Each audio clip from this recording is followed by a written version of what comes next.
হরে কৃষ্ণ। এটি একটি সত্য ঘটনা।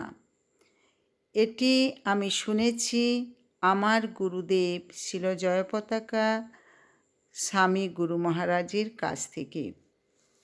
তিনি বলছিলেন, তিরুপতি মন্দিরের কাছে যে ইস্কন মন্দির আছে সেখানকার এই ঘটনা। একদিন একজন ভদ্রলোক এসে জিজ্ঞাসা করলেন, এখানে গীতা পাওয়া যাবে? বললেন, হ্যাঁ, গীতা পাওয়া যাবে। তো গীতা আমি কিনতে পারি? বললেন, হ্যাঁ, কিনতে পারো। তখন সেই প্রভু একটি গীতা এনে সেই ভদ্রলোককে দিলেন। তারপর দেখলেন সেই প্রভু, সেই ভদ্রলোক সেই গীতাটি চেপে ধরে, বুকের ওপর চেপে ধরে কান্নাকাটি করছেন। তখন সেই প্রভু ছুটে এলেন, বললেন, কি হয়েছে আপনি বসুন, আপনাকে ভীষণ অস্থির দেখাচ্ছে।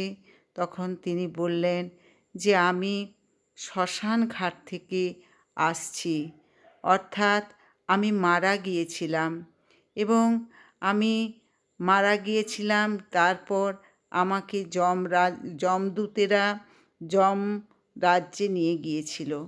সেখানে নরকে যত পাপীদের শাস্তি দিচ্ছিল আর আমি ভয়ে অস্থির হয়ে গেছিলাম।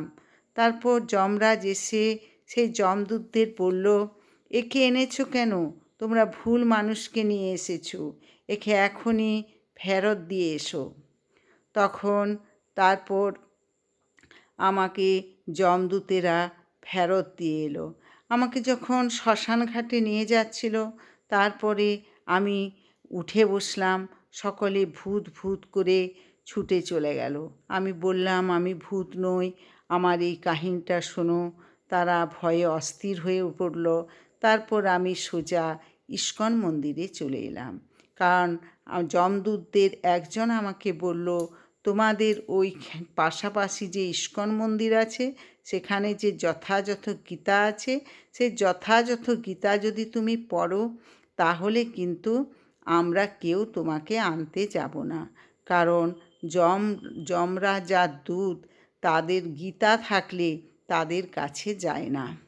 তারপর এই কাহিনী তিনি সবিস্তারে বর্ণনা করলেন। হরে কৃষ্ণ কৃষ্ণ কৃষ্ণ হরে হরে, হরে রাম রাম রাম হরে হরে।